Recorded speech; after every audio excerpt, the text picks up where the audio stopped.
Hi, this is Grandma, and I'm reading To Kill a Mockingbird, chapter 13. So the kids, Jim and Scout, went to church with Calpurnia, but when they came home, they were surprised to see Aunt Alexandra sitting on their porch. So why is she there? "Put my bag in the front bedroom, Calpurnia," was the first thing Aunt Alexandria said. "Jean Louise, stop scratching your head," was the second thing she said. Calpurnia picked up Auntie's heavy suitcase and opened the door. "I'll take it," said Jim, and took it. I heard the suitcase hit the bedroom floor with a thump. The sound had a dull permanence about it. You know, sometimes an author chooses words to express not just what the sound is, but by describing the sound, what he thinks of that sound. So dull permanence kind of tells you that Aunt Alexandra is planning on staying, and it's not going to be fun. "Have you come for a visit, Auntie?" I asked. Aunt Alexandra's visits from the landing were rare, and she traveled in state. She owned a bright green square Buick and a black chauffeur, both kept in unhealthy state of tidiness, but today they were nowhere to be seen. "Didn't your father tell you?" she asked. Jim and I shook our heads. "Probably he forgot. He's not in yet, is he?" "No, ma'am. He doesn't usually get back till late afternoon," said Jim. "Well, your father and I decided it was time I came to stay with you for a while." For a while in Maycomb meant anything from 3 days to 30 years. Jim and I exchanged glances. "Jim's growing up now, and you are too," she said to me. "We decided it would be best for you to have some feminine influence. It won't be many years, Jean Louise, before you become interested in clothes and boys." Well, I could have made several answers to this. Cal's a girl. It'd be many years before I'd be interested in boys. I would never be interested in clothes, but I kept quiet. "What about Uncle Jimmy?" asked Jim. "Is he coming too?" "Oh no, he's staying at the landing. He'll keep the place going." The moment I said, "Won't you miss him?" I realized that this was not a tactful question. Uncle Jimmy present or Uncle Jimmy absent made not much difference. He never said anything.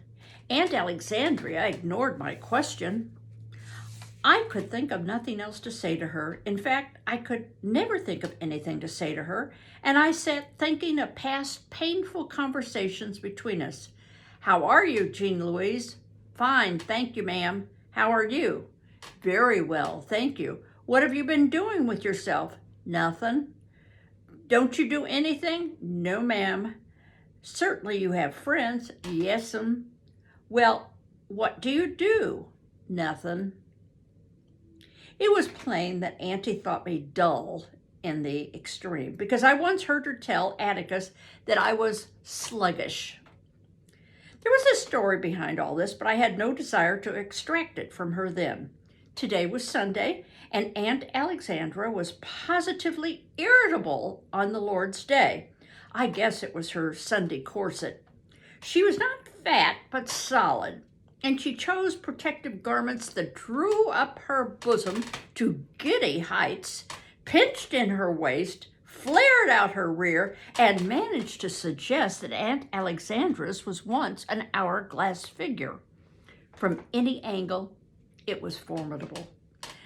The remainder of the afternoon went by in the gentle gloom that descends when relatives appear, but was dispelled when we heard a car turn in the driveway.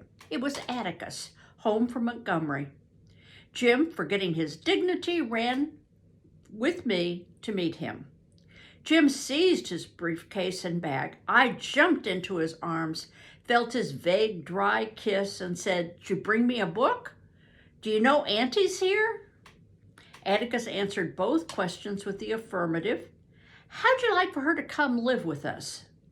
I said, I would like it very much, which was a lie, but one must lie under certain circumstances and at all times when one can't do anything about them.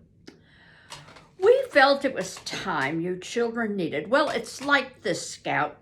Your aunt's doing me a favor as well as you all. I can't stay here all day with you, and the summer's going to be a hot one.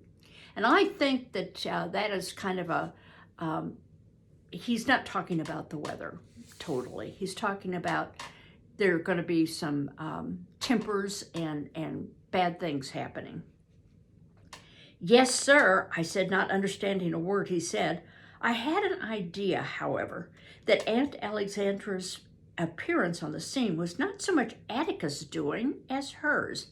Auntie had a way of declaring what is best for the family, and I suppose her coming to live with us was in that category. Maycomb welcomed her. Miss Maudie Atkinson baked a Lane cake so loaded with shinny it made me tight. Now I'm going to tell you, I read that and had no idea what they were talking about. But in a couple of pages later, I was able to infer that shinny was a term for moonshine. And tight, sometimes people are said they're tight when they're drunk. So now let's reread this with those words in mind. Miss Maudie Atkinson baked a Lane cake so loaded with moonshine it made me drunk. Miss Stephanie Crawford had long visits with Aunt Alexandra, consisting mostly of Miss Stephanie shaking her head and saying, Miss Rachel next door had Auntie over for coffee in the afternoons, and Mr. Nathan Radley went so far as to come up in the front yard and say he was glad to see her. When she settled in with us and life resumed its daily pace, Aunt Alexandra seemed as if she had always lived with us. Her missionary society refreshments added to her reputation as a hostess. She did not permit Calpurnia to make the delicacies required to sustain the society through long reports on rice Christians.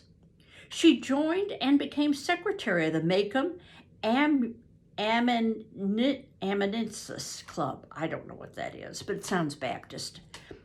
To all parties present and participating in the life of that county, Aunt Alexandra was one of the last of her kind.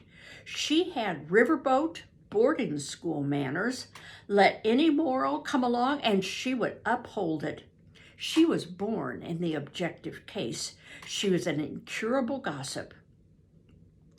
When Aunt Alexandra went to school, self-doubt could not be found in any textbook, so she knew not its meaning.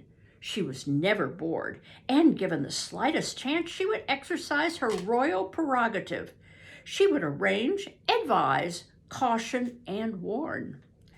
She never let a chance escape her to point out the shortcomings of other tribal groups to the greater glory of our own, a habit that amused Jim rather than annoy him.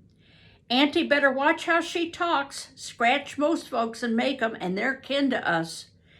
Aunt Alexandra, in underlining the moral of young Sam Merriweather's suicide, said it was caused by a morbid streak in the family. Let a 16-year-old girl giggle in the choir, and Auntie would say, it just goes to show you all the Penfield women are flighty. Everybody in Maycomb, it seemed, had a streak. A drinking streak, a gambling streak, a mean streak, a funny streak. Once when Auntie assured us that Miss Stephanie Crawford's tendency to mind other people's business was hereditary, Atticus said, Sister, when you stop to think about it, our generation's practically the first in the Finch family not to marry its cousins. Would you say the Finches have an incestuous streak? That means they marry their own relatives. Auntie said, no, that's not where we get our small hands and feet. I never understood her preoccupation with heredity. Somewhere I had received the impression that fine folks were people who did the best they could with the sense they had. But Aunt Alexandra was of the opinion, obliquely expressed, that the longer a family had been squatting on one patch of land, the finer it was. Well, that makes the Yules fine folks then, said Jim. The tribe, of which Burl Burris Ewell and his brethren consisted, had lived on the same plot of earth behind the Maycomb dump and had thrived on county welfare money for 3 generations. Aunt Alexandra's theory had something behind it, though. Maycomb was an ancient town. It was 20 miles east of Finch's Landing, awkwardly inland for such an old town.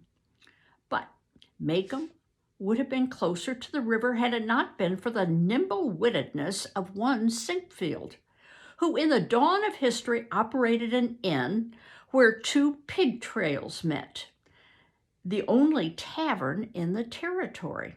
Sinkfield, no patriot, served and supplied ammunition to Indians and settlers alike, neither knowing or caring whether he was a part of the Alabama Territory or the Creek Nation, so long as business was good.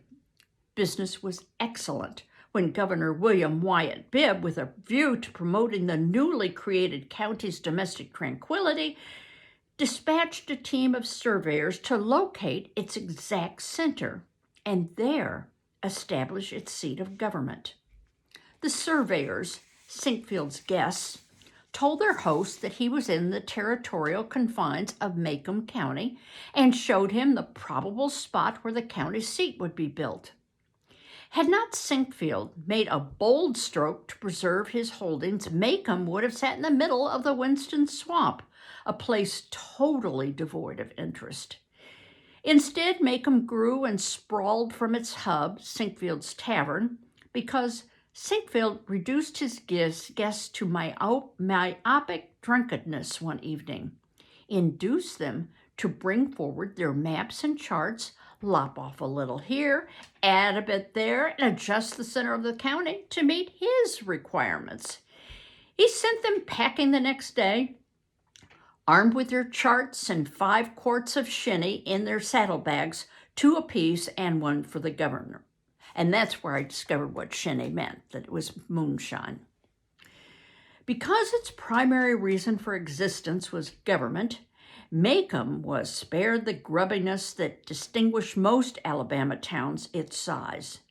In the beginning, its buildings were solid, its courthouse proud, its streets graciously wide.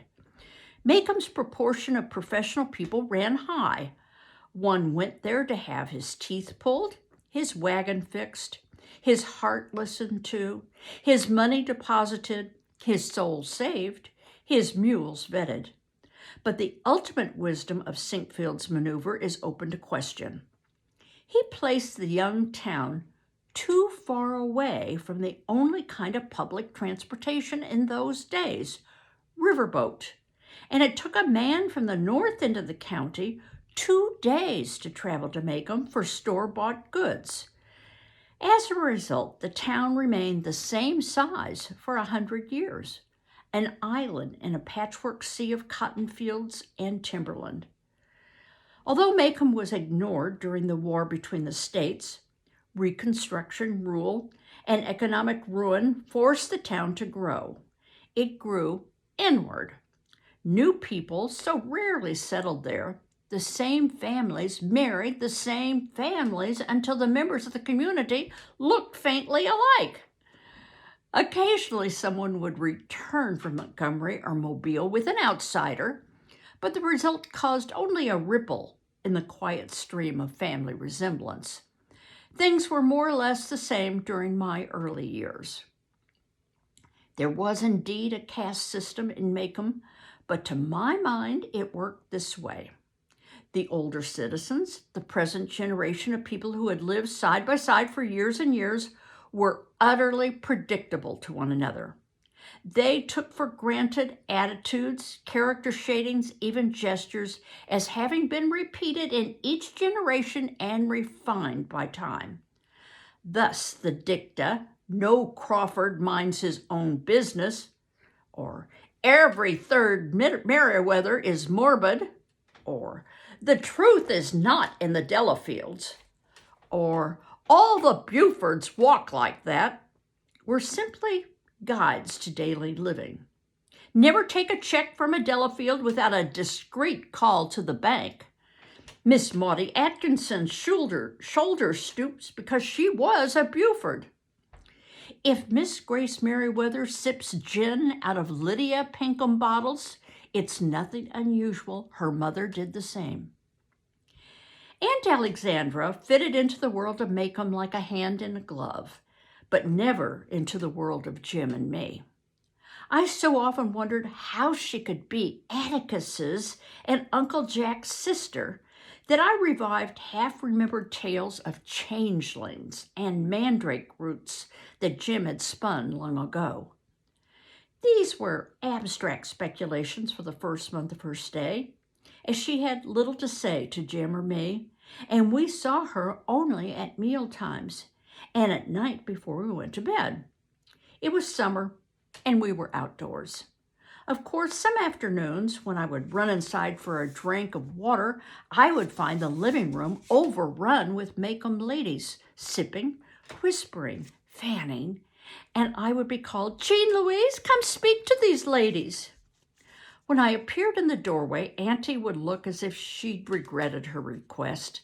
I was usually mud-splashed or covered with sand. "Speak to your cousin Lily," she said one afternoon, when she had trapped me in the hall. "Who?" I said. "Your cousin Lily Brooke," said Aunt Alexandra. "She's our cousin? I didn't know that." Aunt Alexandra managed to smile in a way that conveyed a gentle apology to Cousin Lily and firm disapproval to me. When Cousin Lily Brooke left, I knew I was in for it. It was a sad thing that my father had neglected to tell me about the Finch family or to install any pride into his children.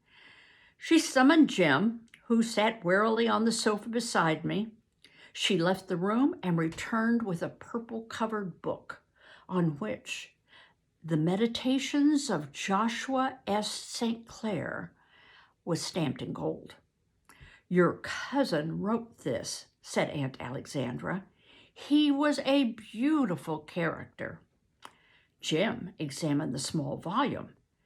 "Is this the cousin Joshua who was locked up for so long?" Aunt Alexandra said, "Well, how did you know that?" "Why, Atticus said he went round the bend at the university, said he tried to shoot the president, said cousin Joshua said he wasn't anything but a sewer inspector and tried to shoot him with an old flintlock pistol, only it just blew up in his hand. Atticus said it cost the family $500 to get him out of that one." Aunt Alexandra was standing stiff as a stork. "That's all," she said. "We'll see about this."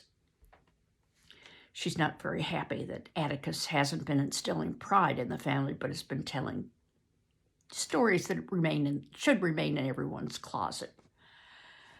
Before bedtime, I was in Jim's room trying to borrow a book when Atticus knocked and entered. He sat on the side of Jim's bed, looked at us soberly, then he grinned. He said, he was beginning to preface some things he said with a throaty noise, and I thought he must at last be getting old, but he looked the same. "I don't know exactly how to say this," he began. "Well, just say it," said Jim. "Have we done something?" Our father was actually fidgeting. "No, I just want to explain to you that your Aunt Alexandra asked me, 'Son, you know you're a Finch, don't you?' Well, that's what I've been told." Jim looked out of the corners of his eyes. His voice rose uncontrollably. "Atticus, what's the matter?"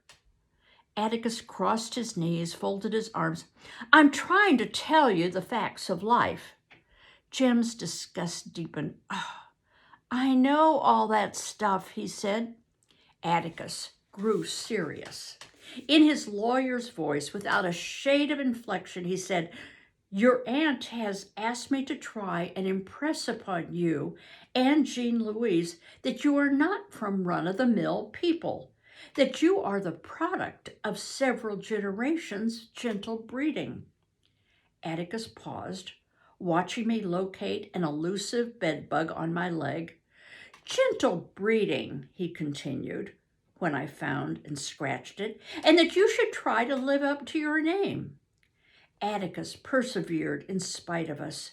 She asked me to tell you that you must try to behave like the little lady and gentleman that you are. She wants to talk to you about the family and what it's meant to Maycomb County through the years, so you'll have some idea of who you are, so you might be moved to behave accordingly," he concluded at a gallop. Stunned, Jim and I looked at each other, then at Atticus, whose collar seemed to worry him. We did not speak to him. Presently, I picked up a comb from Jim's dresser and ran its teeth along the edge. "Stop that noise," Atticus said. His curtness stung me. The comb was midway in its journey, and I banged it down. For no reason, I felt myself beginning to cry, but I could not stop. This was not my father. My father never thought these thoughts. My father never spoke so. Aunt Alexandra had put him up to this somehow. Through my tears, I saw Jim standing in a similar pool of isolation, his head cocked to one side. There was nowhere to go, but I tried to go and meet Atticus's vest front. I buried my head in it and listened to the small internal noises that went on behind the light blue cloth. His watch ticking, the faint crackle of his starched shirt, the soft sound of his breathing. "Your stomach's growling," I said. "I know it," he said. "You better take some soda." "I will." "Atticus, is all this behaving and stuff going to make things different? I mean, are you?" I felt his hand on the back of my head. "Don't you worry about anything," he said. "It's not time to worry." When I heard that, I knew he had come back to us. The blood in my legs began to flow again, and I raised my head.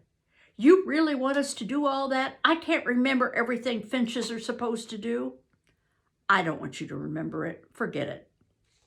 He went to the door and out of the room, shutting the door behind him. He nearly slammed it, but caught himself at the last minute and closed it softly. As Jim and I stared, the door opened again and Atticus peered round. His eyebrows were raised. His glasses had slipped. "I get more like Cousin Joshua every day, don't I? Do you think I'll end up costing the family $500?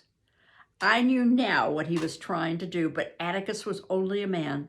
It takes a woman to do that kind of work. He was trying to apologize, I think, and to tell the kids that, he loved them no matter what, and that although the aunt got angry at the Cousin Joshua story, he was going to stick to that version of the story. Okay, bye-bye.